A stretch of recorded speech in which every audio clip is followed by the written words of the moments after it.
posibilidad, ng tagumpay o kabiguan, ng ligaya o lungkot. Kaya marapat lamang na tanggapin si Jesus bilang tagapagligtas at Panginoon. At matapos yun ay panariwain ang katapatan at paglapit sa Kanya bawat araw o day by day. Ang day by day ay naglalayong umalalay sa pang-araw-araw na pamumuhay. Narito po si Kuya Ed Lapis sa mensaheng pinamagatang Be strong in facing life's hardships.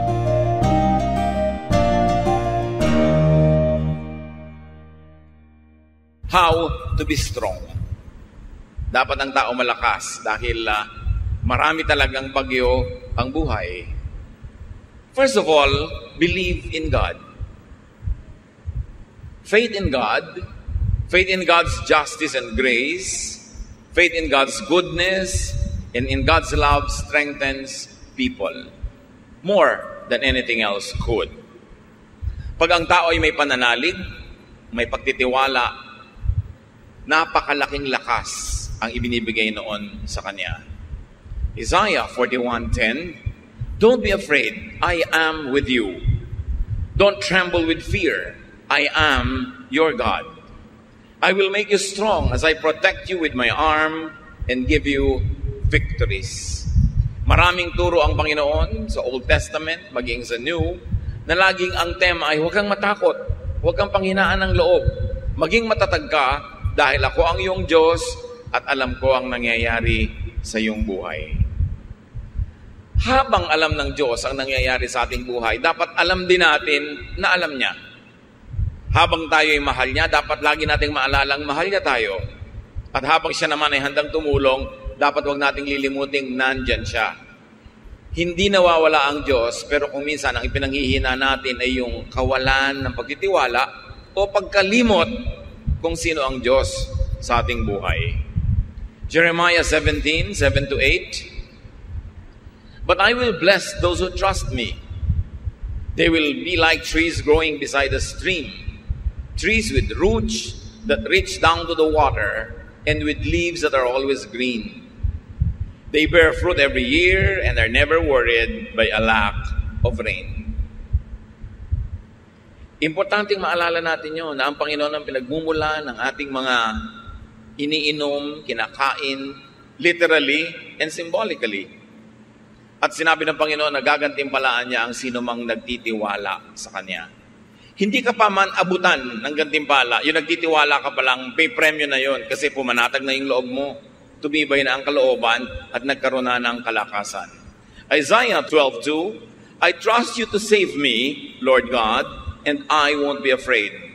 My power and my strength come from you, and you have saved me. Marami ng past tense na salvation ang Diyos. God has saved us in many ways. Why will He not save us again? Kaya importante na maalala natin yung katangian niya, yung pagmamahal niya, at yung kanyang laging pag-aaruga sa atin. Be strong, be optimistic. Dapat positive ang pananaw. Pwede mong diliman ang iyong paningin, pero pwede mo namang liwanagan. Pwede mong palungkotin ang sarili, pero pwede mo rin pasayahin. Pwede mong pahinain ang iyong loob, at pwede mo rin palakasin. Nasa sayo. A positive, believing worldview strengthens people. Kahit po sa mga pag-aaral sa mga ospital, yung mga pasyente na may religious belief, lalo yung may strong spiritual conviction, mas mabilis sila na mag-respond sa medication. Mas tinatabalan sila ng gamot at ng therapy, at ayon sa pag-aaral, mas mabilis silang gumaling. Napakahalaga na pati ngayon ang siyensya ng medisina ay nagpapatotoo na ang pananalig ng tao mayroong kinalaman sa kanyang kalakasan ng katawan. Na pag buo ang kanyang loob, pati ang katawan niya sumusunod. But negative worldviews weaken people. Yung taong laging negative, lagi ang iniisip ay yung masama, yung marumi, yung mahirap, humihina pati ang resistensya ng kanyang katawan at mas dumadali na dapuan siya ng sakit.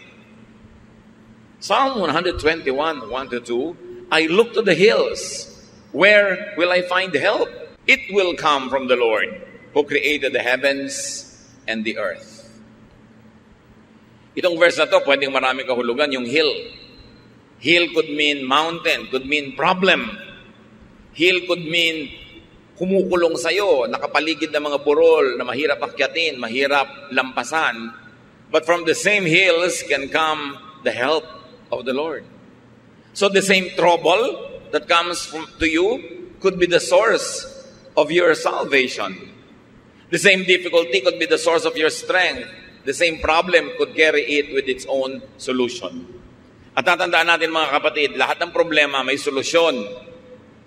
Bakit? Kasi pag walang solusyon, hindi yun problema. At pag hindi problema, di huwag problemahin, tanggapin, mahalaga positive ang iyong pananaw. Romans 8:28, we know that God is always at work for the good of everyone who loves Him. Pag ito, dinibdib natin, na ang Panginoon ay laging gumagawa sa ikabubuti ng mga nagmamahal sa Kanya, kahit kuminsan sa biglang tingin, ay parang hindi maganda yung nangyayari sa buhay. O kahit tagalan mo pa yung tingin, titigan mo at suriin mo, parang mahirap talaga yung nangyayari. Pero kung ikaw ay umiibig sa Panginoon, may paghuhugutan ka ng lakas. Dahil sabi, pag umiibig ka sa Panginoon, lahat ng pinapayagan niya mangyari sa buhay mo ay sa ikabubuti mo. Hindi lang lagi, malinaw na ikabubuti mo yon. Pero kung may pananalig ka, malalampasan ang paningin mong physical, yung nakikita mong parang hindi maganda. At kahit wala kang pruweba sa iyong isip, sa pananalig mo, napapatunayan mong ikabubuti mo yon, doon pa lang, lalakas ka na, gagaling ka na, o malalampasan mo yung oras ng hirap. Follow people who model strength. Maraming mga tao sa paligid natin na pwedeng gawing huwaran. Ang gagawin yung huwaran sa buhay, yung mga matatatag ang loob. Yung buo ang loob, yung matatapang. Huwag yung mahihina. Pagka ang ating ginawang idolo sa buhay, huwaran, yung mahihina, walang ginawang pangharap sa problema kundi iyak, walang mangyayari sa'yo. Pero kung ang titingnan mo, yung mga strong characters, actually, sila yung madalas panalo. In fact, sa mga soap opera, sa mga drama-dramang kinawiwilihan ng marami, yung mga kontrabida nga ang laging enjoy sa buhay. Sila tong kitatatag ng loob, kititigas ng mga sikmura, pero sila ang nananalo, nakukuha nila yung pera, nakukuha nila yung boyfriend o girlfriend, nakukuha nila yung mana. Ang totoo niya, sa huling episode lang naman sila biglang masusunog o kakainin ng lupa o kaya ay kakagatin ng napakaraming langgam. Pero 55 weeks sa kanilang serye, siya ang panalo. Tapos ang lagi nating iniidolo, yung iyak ng iyak, yung laging talo, yung laging api, yung laging kawawa. Kaya ganun tuloy nangyayari sa buhay ng mga manonood. Dapat tibayan ang loob. At huwag kayong tumanggap ng advice, ng example na hindi nakakabuti kahit mukhang kawawa siya. Hindi mabuti sa tao yung kawawa. Hindi mabuti yung nagpapakawawa. Huwag kang mang-api, pero huwag ka rin pa-api. Psalm 1:1-2, God blesses those people who refuse evil advice and won't follow sinners or join in sneering at God. Instead, the law of the Lord makes them happy, and they think about it day and night. Yung advice, kahit hindi sabihin ng bibig, pero yung example ng mga laging api, laging kawawa, laging mahina ang loob, hindi magandang advice yun. Talo ka doon. Dapat ang tao matibay. Pinatitibay ng karanasan, pinatitibay ng kung sino ang tinititigan at tinutularan. How else do you become strong? Get and have supporters. Sabi nga nila, no man is an island. Hindi naman natin kayang pasanin lahat ng pasanin, lutasin ang lahat ng problema kung nag-iisa tayo. Totoo, kung maraming tao sa paligid mo, nadadamay ka sa problema nila. Pero nadadamay ka lang naman hanggang papayagan mo at hanggang kaya mo. Hindi ka naman kayang ubusin ng problema nila kung hindi ka papayag. Yung iba umiiwas makipagkaibigan, makipag-close friendships kasi ayaw nilang madamay sa mga utang, mga problema ng iba. Pero tandaan nyo, sa inyo naman problema, sa inyong pangangailangan, sa kahit paminsan-minsan lang pero dumadating na oras ng kahinaan, kagipitan, napakahalaga that you have a support system Napakahalaga na may mga tao sa paligid natin na nagsusuporta sa atin. Pero siyempre, susuportahan ka lang naman kung supportive ka rin sa kanila. Kaya willing ka dapat to invest in human relationships. Yung human relationships, kuminsan abala yan eh. Abalang makipagkwentuhan, abalang makaladgadgat mayaya doon, pumunta sa mga event niya na hindi ka laging interesado. Pero isipin mo na rin na sa ikabubuti mo rin yon. Dahil darating ang panahon, kakailanganin mo ang iyong kapwa-tao. Ecclesiastes 4:9-12, you are better off to have a friend than to be all alone. Because then you will get more enjoyment out of what you earn. If you fall, your friend can help you up. But if you fall without having a friend nearby, you are really in trouble. If you sleep alone, you won't have anyone to keep you warm on a cold night. Someone might be able to beat up one of you, but not both of you. As the saying goes, a rope made from 3 strands of cord is hard to break.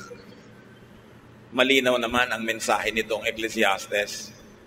Mas mainam daw na may kasama, may kaibigan, may karamay, may kapartner, merong kang kasama sa iyong buhay. Mas pakikinabangan mo daw ang mga pinaghirapan mo. Siyempre, kung kakain ka, mas masarap na kung may kasabay kaysa nag-iisa ka. Kahit pa nga ilibre mo siya, kasabay ka naman. Kaysa hindi ka nga nagastusan, wala ka inilibre, pero mag-isa ka lang kumakain. At pag daw natumba ka, kung may kaibigan ka, may magbabangon sa'yo. Kawawa naman daw yung natutumbang wala man lang magbangon. Talagang malaking problema daw yon. At kung sa mga magiginaw na gabi, nag-iisa ka lang, baka mag-yellow ka, pero kung may katabi ka, your body heat can help each other, and you will survive. Kung nag-iisa ka daw, pwede ka sigurong bugbugin ng isang tao, pero kung dalawa kayo, hindi naman niya kayo kayang bugbugin pareho sa bahay.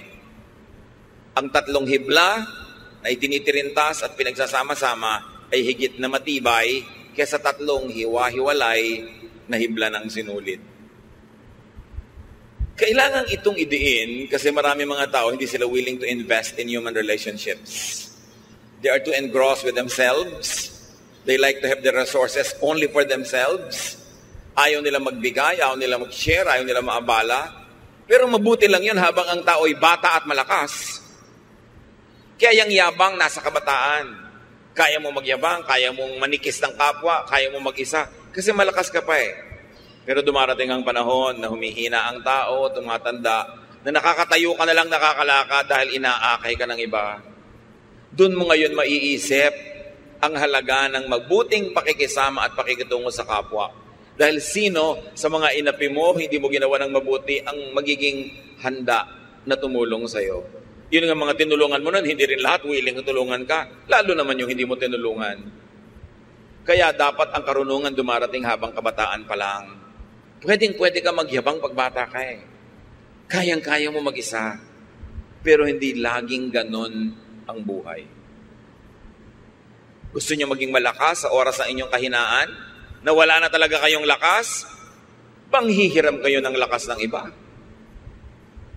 Kaya kung marami kang tinulungan, marami kang pinahiram, sakali namang di ka makalakad, akayin ka naman ng iba, yung lakas niya ang nagiging lakas mo. Kung di ka makakita, yung pananaw at paningin ng ibang nagiging paningin mo. Hindi ka makagalaw dahil na-paralyze ka. Yung braso, yung kamay ng iba ang gumikilos para sa'yo. In other words, may lakas ka pa rin. Bigay ng iba. Kaya huwag tayo dapat magkukulang sa pagbibigay ng lakas, lalo sa panahon na malakas naman tayo. Hindi naman natin ikamamatay tumulong.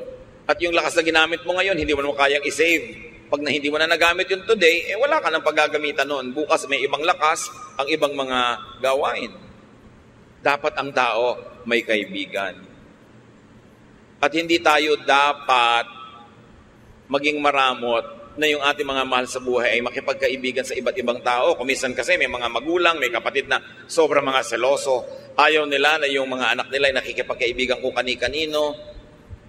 Sabi na tayo-tayo na lang magtulungan dito. Pero yung magulang hindi naman lagi nandyan. Tumatanda, binabawi ang buhay. Sino ngayon ang kasama ng inyong mga anak o apo? Kuminsan, merong mga sobrang conservative na mga pamilya. Ayaw na maipaligawan ng kanilang mga anak. Ayaw magkaroon ng boyfriend hanggang nagtandaan na, wala tuloy mga partner sa buhay. O pagtatanda nun, sinong kasama? Yung mga mahihigpit na matatanda, yung higpit ng higpit, kaya nyo pa bang samahan yung mga anak nyo at apo pagka sila na lang natira?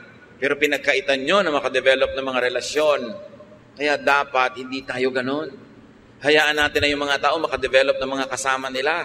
Hindi naman natin masasamahan habang panahon. Pero darating ang panahon na kailangan nila ng kasama. It's important. At kung kayo naman ay halimbawa biglang nagka-boyfriend, nagka-girlfriend, nagka-asawa, huwag niyong biglang lilimutin ang inyong mga kaibigan, mga kamag-anak dahil meron na kayong papa na ipinagmamalaki, meron na kayong mommy na ipinagmamalaki.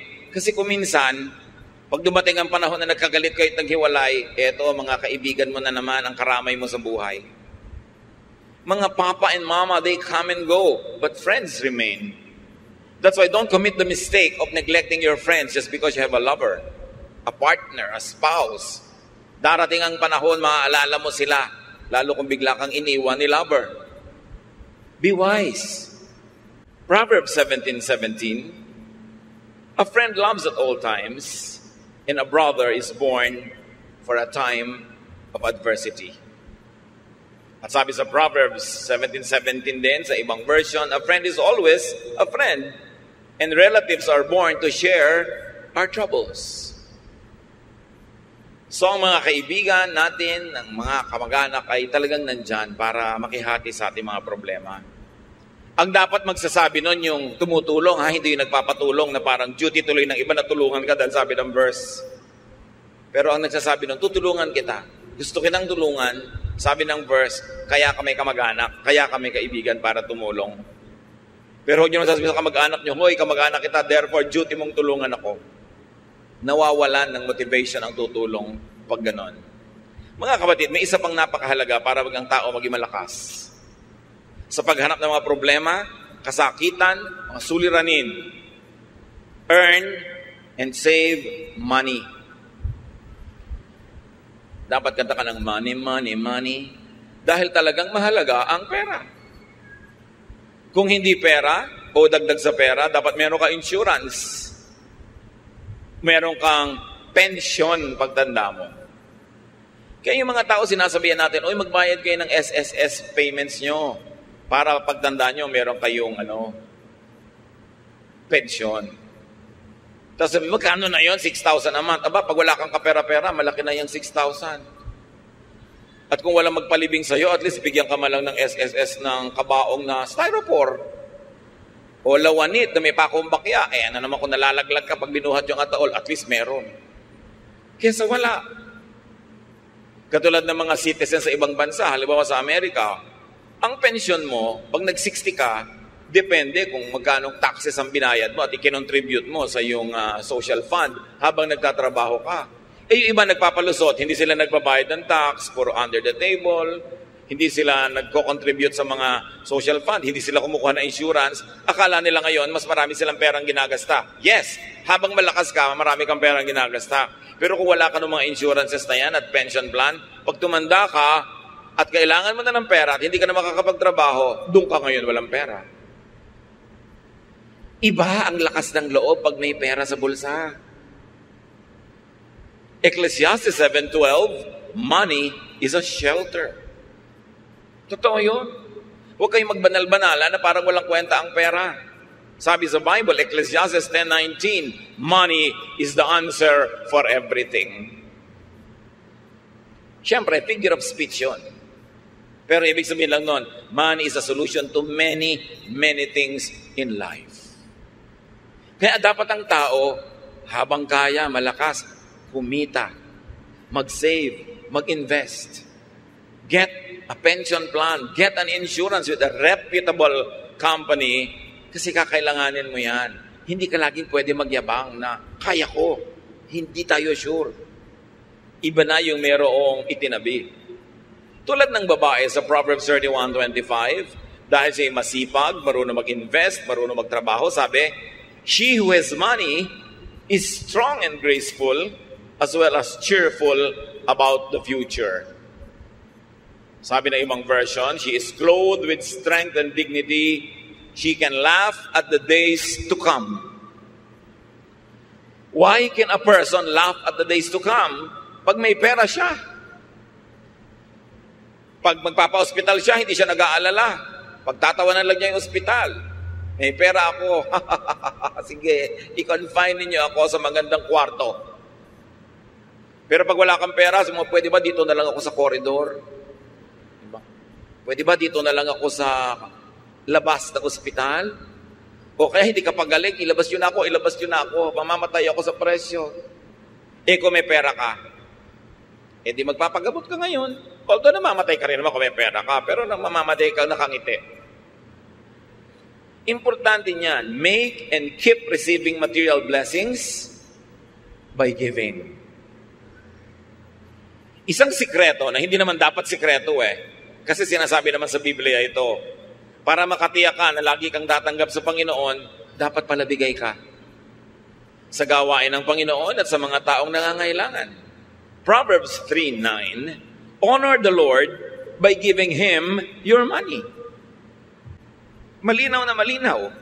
At sa Malakay 3:10-11, walang kamatay ang katuruan. I am the Lord all-powerful, and I challenge you to put me to the test. Bring the entire 10% into the storehouse so that there will be food in my house. Then I will open the windows of heaven and flood you with blessing after blessing. I will also stop locusts from destroying your crops and keeping your vineyards from producing. Ang Diyos nang hahamon. Sabi niya, hinahamon ko kayo. Subukan niyo ako. Huwag kayong mandaya sa inyong mga tithes. Pag hindi ko binuksan ng mga bintana ng langit at pinabaha sa buhay niyo ang walang katapusang blessing. At hindi lang yon, pipigilin ko ang mga salot na kulisap sa paninira na inyong mga tanim. Ipoprotekta ko ang inyong negosyo, ang inyong mga hanap buhay. Ganon. At makikita niyo kung gaano ka tapat ang Panginoon sa kanyang pangako.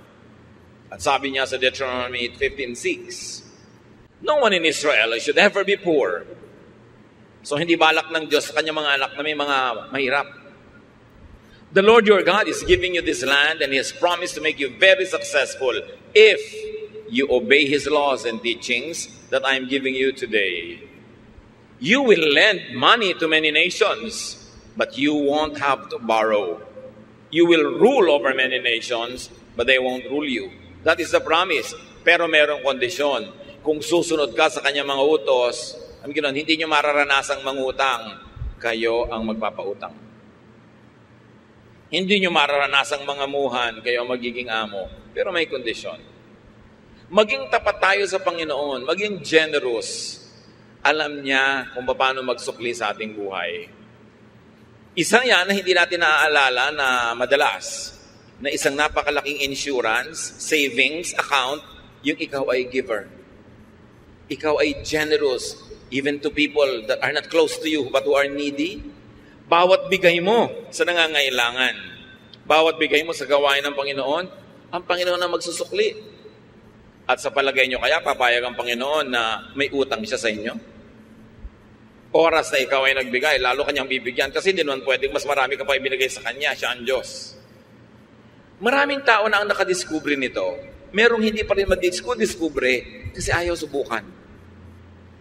Pero yan talaga ang secret of a very abundant life, to be generous. How else do you become strong?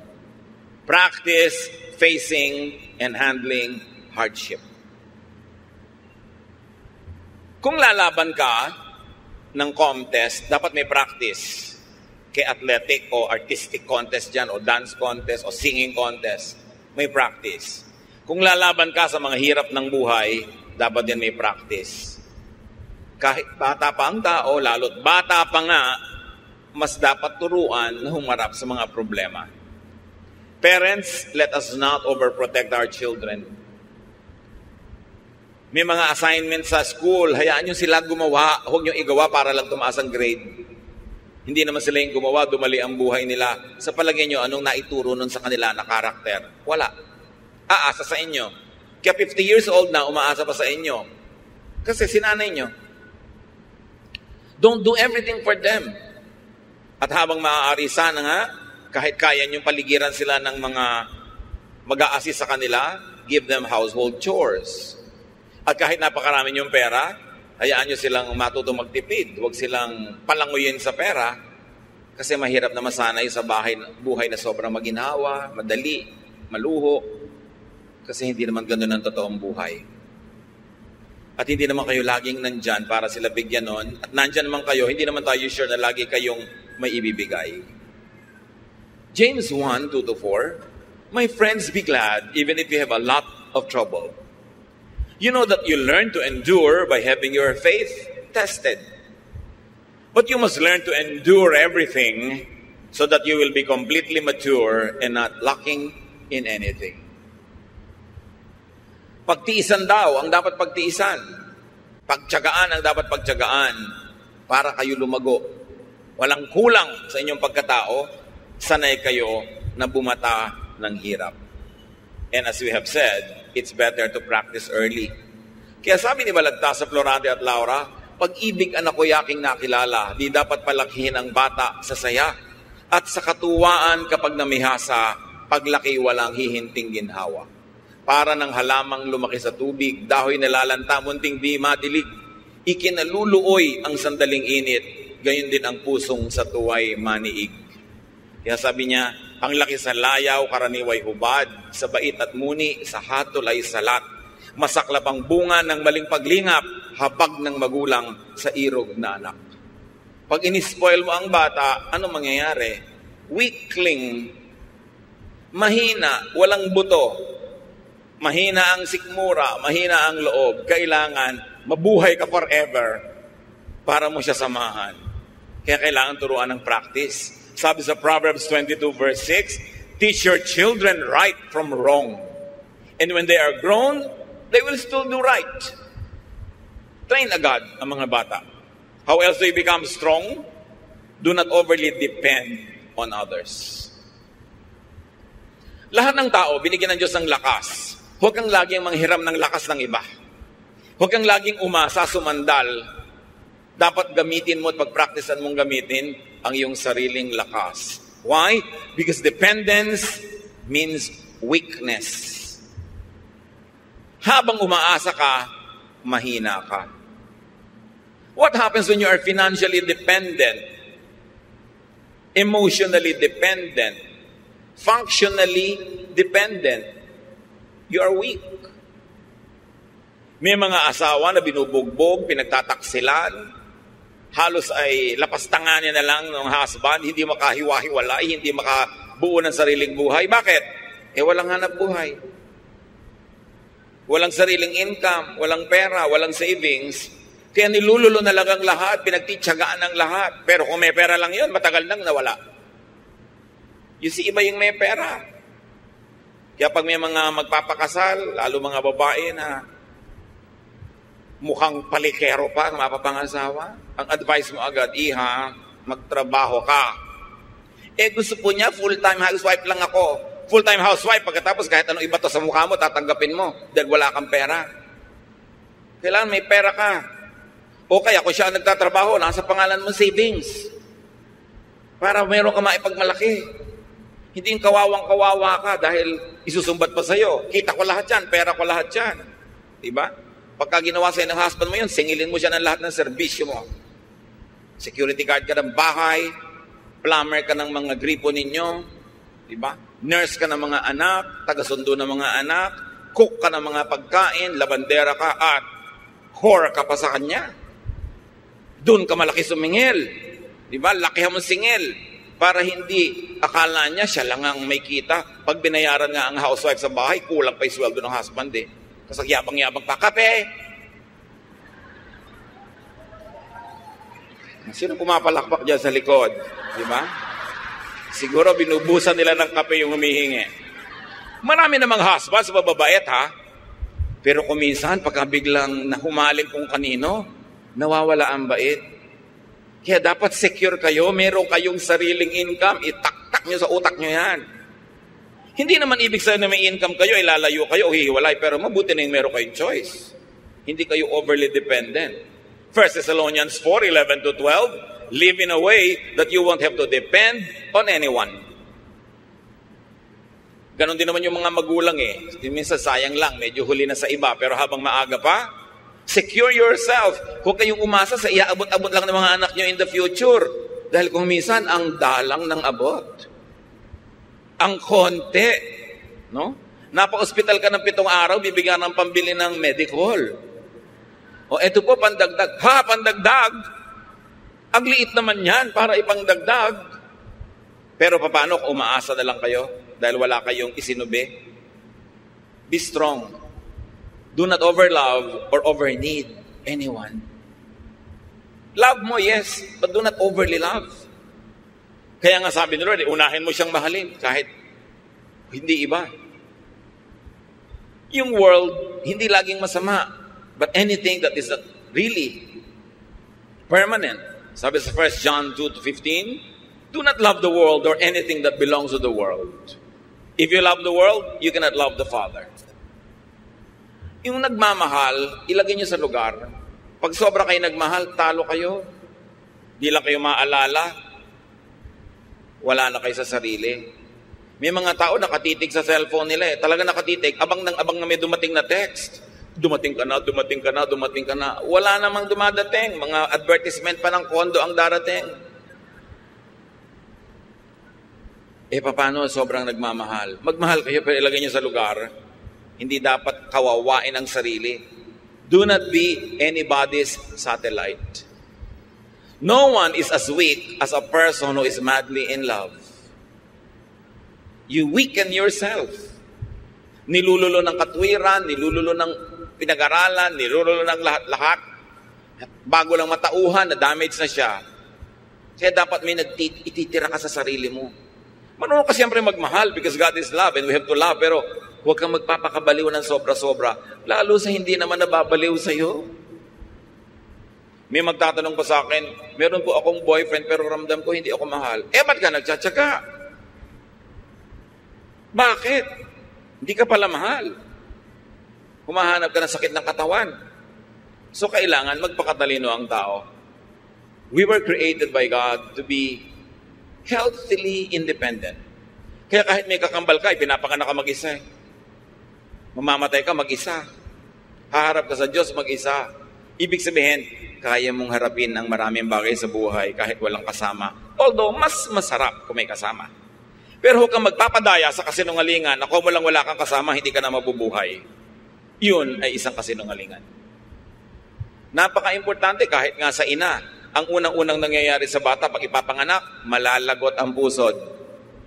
It's a declaration of progressive independence. At dapat yun, suportahan ng magulang at ng lahat na maging independent yung bata habang tumatagal. Psalm 146, 3-4, you can't depend on anyone. Not even a great leader. Once they die and are buried, that will be the end of all their plans. Sabi, hindi ka pwedeng umasa sa iba kahit magaling pang tao yan. Dahil pag namatay yan, paano ka? Maasa ka. Dependent ka. Mga kapatid, maraming paraan, pero isa na lang ang ating pag-usapan ngayon. Choose to be strong. Laging may choice. It's a choice. It's your choice. Pagka kayo may diabetes, may pagkain dyan na matamis, ang sarap, it's your choice. Pipiliin mo bang kumain yan na pagkalunok mo, masarap lang sa dila, pero pag nalulun mo na, nasa katawan mo na yung lason? O kakainin mo pa rin? It's your choice. May pipiliin kang pagkain A, healthful. Pagkain B, hindi healthful. Alin ang pipiliin mo doon? It's your choice. Ganon din.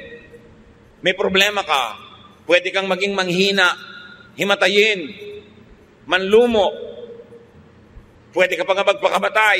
May gumagawa pa nun. Pero ba't naman yun ang pipiliin mo? It's your choice.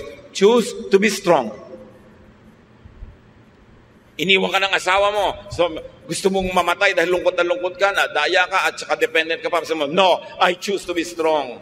I will not be a loser. Meron kang sakit, malalang sakit. Pwede ka maawa sa sarili, pwede ka magmukmok, but you can choose to be strong. I will choose to be strong. I will maximize whatever is left of my life. I will do whatever my health allows me to do. I'll choose to be strong. I'll choose to be victorious. I'll choose to be cheerful. Although I can choose to be sad. But why will I choose to be sad? Meron kayong namimiss, ang lungkot-lungkot nyo, magkahiwalay kayo. You can choose to be alone in a room and be sad. And you can choose to go out and amuse yourself. Do something to forget it. It's your choice. Pinipili natin kung magiging mahina tayo o malakas. 2 Corinthians 4, 8-9. We often suffer, but we are never crushed. Even when we don't know what to do, we never give up. In times of trouble, God is with us. And when we are knocked down, we get up again. Natumba ako, yes, pero hindi ako papayagan na tapakan ako ng lahat ng dumadaan. Tatayo ako uli. Nadaya ako, yes, pero may buhay pa ako, babawi pa ako. Hindi ako magmumukmok sa buhay. 2 Corinthians 4, 16-17, we never give up. Our bodies are gradually dying, but we ourselves are being made stronger each day. These little troubles that are getting us ready for an eternal glory that will make all our troubles seem like nothing. Ganon, hindi tayo susuko. Yung mga problema na yan na ating kinakalaban, magiging trophies yan later. Bawat bato na ihahagi sa atin ay magiging monumento. Bawat sugat ay magiging tropeo if you choose to be victorious. Kaya sabi sa Deuteronomy 3:31-6, be brave and strong. And the Lord Jesus echoes that, have peace, do not be afraid. Pag nangihina kayo mga kapatid, pinipili nyo lang yun. But sometimes hindi tayo aware. Hindi tayo aware, ipinapakain natin yung ating lakas sa mga negative forces. Joshua 1:9, I've commanded you to be strong and brave. Don't ever be afraid and discouraged. I am the Lord your God, and I will be there to help you wherever you go. God's people are strong and brave, not weak and afraid. Hindi ganon. Dapat ang tao lakasan ng loob. 1 Corinthians 16:13, keep alert, be firm in your faith, stay brave and strong. Wala kayong kaharap ngayon o haharaping problema na hindi na nakaharap ng mga tao noong unang panahon pa. Walang bago sa mundo. Walang bagong problema ang hindi pa nadinig ng Diyos na idinaing sa Kanya ng mga tao. Walang bago. Therefore, lahat yan may katapat na. Lahat ng kahinaan ay may katapat na lakas. Ang lahat ng tanong ay may katapat na sagot. Pusali man ay may katapat na langit, sabi nga ng matatanda. So huwag tayong lagi na lang mag-awa-awa sa sarili. Huwag laging magpaawa sa kapwa. Kumusta ka? Eto, kawawa naman ako. Eto, mahina ako. Eto, may sakit ako. Ang dami mo nang mapipiling ibalita. Kumusta ka? Pwede mo sabihin, wow, ang saya ko, nagising pa ako ngayong umaga. Pero pwede mo sabihin, ang taas-taas nga ng BP ko. It's your choice. Anong gusto mong topic? Pero mga kapatid, ang laging gusto nyong topic ay yung kayo mahina, kayo kawawa, kayo walang pera, mapapansin nyo, pakonti ng pakonti ang gusto makipag-usap sa inyo. Sino naman ang gusto makipag-usap sa laging daing ng daing? Yung kausap nyo, marami ring dapat idaing, pero hindi lang niya idinadaing. May problema siyang dala-dala, tapos itatambak nyo sa kanya yung problema nyo. Dinadoble yung dala niya para lang gumaan ng pakiramdam nyo. Sa palagay nyo, tatagal lang kayong kausapin ng kapwa. Choose to be cheerful. Hindi laging dumadaing. Lahat tayo may dalang problema. Lahat tayo mayroong mga difficulties. May kanya-kanyang lungkot, may kanya-kanyang hirap, kanya-kanyang takot. Pero bakit mo kailangang isiwalat at itambak sa kapwa mo yun lagi? Kakadalaan ka lang, pagsasawaan. Lalong mawawala ng tutulong sa'yo. Pero pag strong ka, you attract people to be near you. And when people are near you, you get helped, even without asking for it. And you can help other people also. Life really could be full of hardship and trouble, but we are not without a helper. John 16:33, Jesus speaks. I have told you this, so that you might have peace in your hearts because of me. While you are in the world, you will have to suffer. But cheer up, I have defeated the world.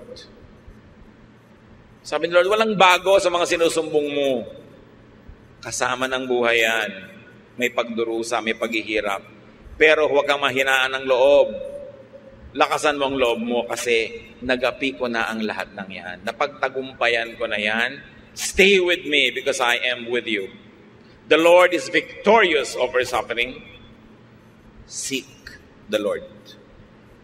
Sa Kanya tayo lalapit. Take shelter in the Lord.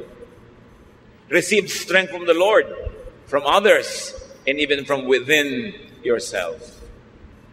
At napakahalaga mga kapatid, because we are cognizant that many people are suffering, strengthen others. Kahit kayo may dala, may hirap, merong mas malala ang kalagayan sa inyo, mag-minister pa rin tayo, maglingkod, strengthen them. And do not make people weak by solving all their problems for them, by making them over-dependent on you, because that, in the long run, will not be helpful. We are full of troubles, but we are not without help. God is our present, ever-present help in times of trouble. Don't you ever forget that. Panginoon, salamat dahil kayo ang aming pwedeng takbuhan, lapitan, at higit pa sa sapat ang pwede niyong ibigay na pagpapaala sa amin. Lahat ng mga tao, Panginoon, ay may kanya-kanyang dala, problema, takot, pangangailangan. Ang ituro niyo sa amin, kayo ang solusyon sa mga ito.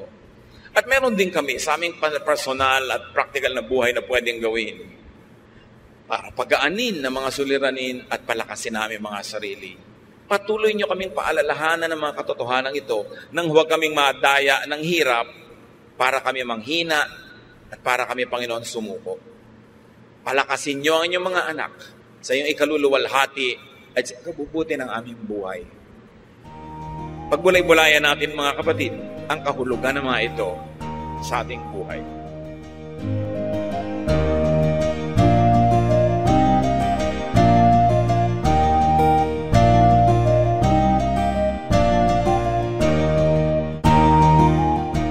Ang katatapos pong mensahe ni Kuya Ed Lapis ay pinamagatang Be strong in facing life's hardships.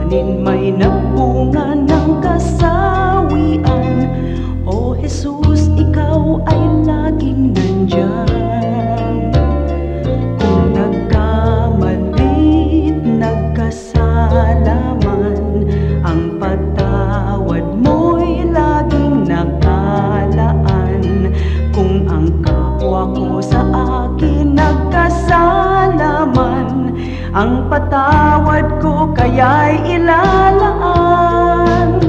Ang kabaitan mo ay dapat kong tularan sa buhay ko. Ang kabaitan ko, biyaya ng Espiritu, kabaitan ko.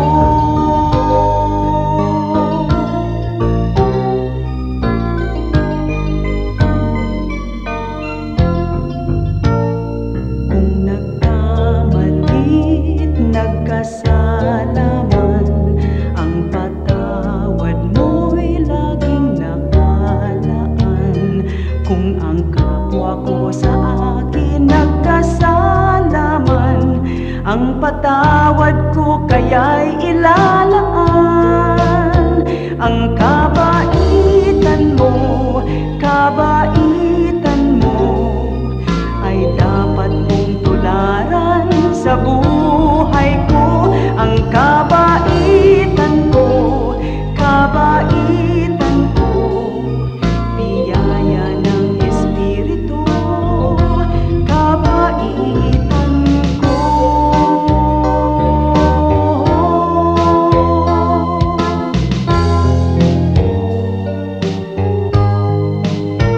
Ang kabaitan mo ay dapat kong tularan sa buhay ko. Ang kabaitan ko, biyaya ng Espiritu, kabaitan ko.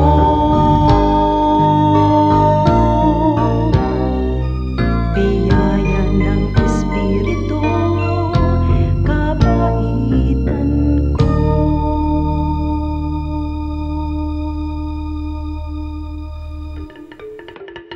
Dumako po tayo sa mga hiyas ng bayan, mga kayamanan po ng ating lahi, ng ating lipi na maaari nating pagyamanin, kilalanin at itampok. At ito po ay atin ding ipamana sa mga darating pang henerasyon. Ang atin po ngayong itatampok na hiyas ng bayan ay ang ating mga kasabihan. Marami po tayong magagandang mga kasabihan. At bakit po kayamanan ng bayan ang mga kasabihan? Sapagkat ito po ay mga karunungan na naipon, sinala, niliglig, binuo ng panahon.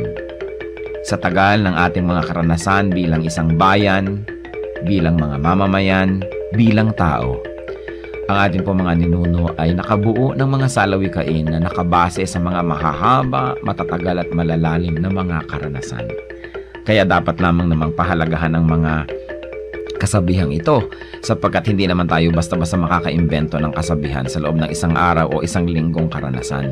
Kailangan po ang mahabang pag-oobserba sa buhay, pagdidili-dili at pagkatapos po ay pagbubukas ng isip. Ang atin pong kasabihan na itatampok sa araw na ito ay galing sa Katagalugan. Ang kahoy na likot baluktot, hutukin hanggang malambot. Kung lumaki at tumayog, mahirap na ang paghutok.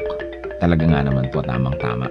At ito po ay galing sa UP Cultural Dictionary for Filipinos ni Thelma B. Quintanar at mga kasama. Uulitin ko po ang kasabihang ito. Ang kahoy na likot baluktot, hutukin hanggang malambot. Kung lumaki at tumayog, mahirap na ang paghutok. At siyempre, ito po ay hindi naman talaga tungkol sa mga kahoy ang pinag-uusapan. Bagamat napakaganda po nung nakikita natin dito na imagery. Yung kahoy nga naman na puno habang maliit pa lang at malambot pa ang mga sanga at malambot pa ang katawan at medyo likuyan o baluktot o kung saan-saan pumupunta kayang-kaya pa nating hutukin, lagyan ng suhay at iurong dito o kaya ay patigasin sa ganong patungong direksyon. Subalit kung yan ay malaking-malaki na at punong-puno na, hindi na natin yan pwedeng maiba dahil matigas na at mataas na, baka hindi pa natin maabot. At ito po naman siyempre yung metaphor na ito ay may kinalaman sa pagpapalaki ng mga bata, sa paghubog ng kaisipan, sa paghubog ng mga paniniwala at mga pagpapahalaga. Napakahalaga ang pagtuturo sa bata ng mga konsepto ng tama at mali, ng maganda at ng mga hindi maganda, habang ang tao ay bata pa, habang ang kanyang isip ay mura pa, at habang siya ay masunurin pa, habang siya ay dependent pa at umaasa pa sa kanyang mga magulang o sa mga matatanda, habang siya ay teachable and impressionable, ay kailangan na dumating tayo sa talagang masusi at seryosong pagtuturo. Napakahalaga na turuan ng mga bata sa tamang panahon. Huwag po nating ipaurong-urong ang pagtuturo sa mga bata. Pag kami mga itinatanong, huwag natin sabihin, bata ka pa, hindi mo pa malalaman yan, saka na, pagtanda mo na. O kaya ay ano ba, kabata-bata mo, ang dami mong tanong. Malalaman mo rin yan pagtanda mo. Kailangan po maingat tayo sa pagsagot sa mga tanong. Ibigay po natin ang mga sagot na tumpak at tama. At itrato natin ang mga bata na parang matanda kung ating kausap. Igalang din natin sila at bigyan natin ng mga tamang paliwanag. Tandaan po natin ang pagbabantay, ang pagtuturo, ang paghuhutok sa mga mumunting mga bata. Yan po ay magkakaroon ng panghabang buhay na epekto sa kanilang buhay. Kaya isa pong mahalaga na paalala rin sa ating mga magulang, bigyan natin ng oras ang ating mga anak, bigyan natin ng panahon na mahutok yan sa tama. Sapagkat kapag malaki na, mahirap na po yan na ibahin pa. Kaya ilapit natin sa Panginoon habang maaga, palakihin natin ang may takot sa Diyos, palakihin natin na kasama ay mga mananampalataya, nadidinig ang salita ng Diyos, mga Kristiyanong awitin, at nang sa gayon, ang batang ito ay lumaking nasa tamang direksyon. Sabi rin po yan sa Bible, train up a child in the way he should go, and when he is old, he will not depart from it. Meron po tayong equivalent niyan sa ating pong kultura, sa ating mga kasabihan. At yan po ang hiyas ng ating bayan ngayon, kasabihang, ang kahoy na likot baluktot, hutukin hanggang malambot. Kung lumaki at tumayog, mahirap na ang paghutok.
Kapayapaan sa gitna man ng kapighatian, pagkat siya ang kasama, ako'y di mangangamba. Purihin ka, O Diyos, kataas-taasan, purihin ka, Jesus, magpakailanman. Siya ang Alpha at Omega, makapangyarihan.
aking paniwalaan ay ikaw. O Diyos, ang kailangan ko'y iba yung lakas upang di ko natahakin ligaw na landas sa pagpaparot parito. Sa ulat bagyo'y hindi magbabago. Katapatan ko, ang alay ko, Panginoon. Katapatan ko, sa'yo'y panghabang panahon. Kahit minsan na tiwala ko'y di kukupas, katapatan ko, panatiliin mong wagas.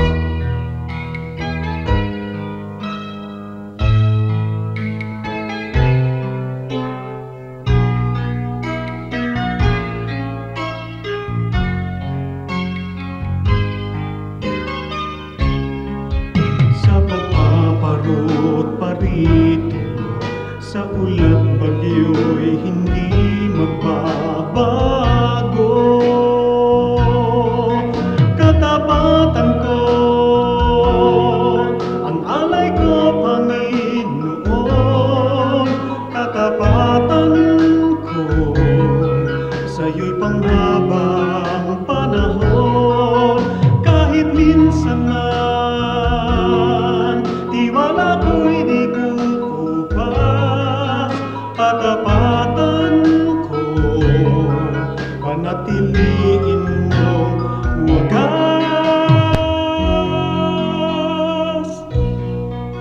Panatiliin mong wagas.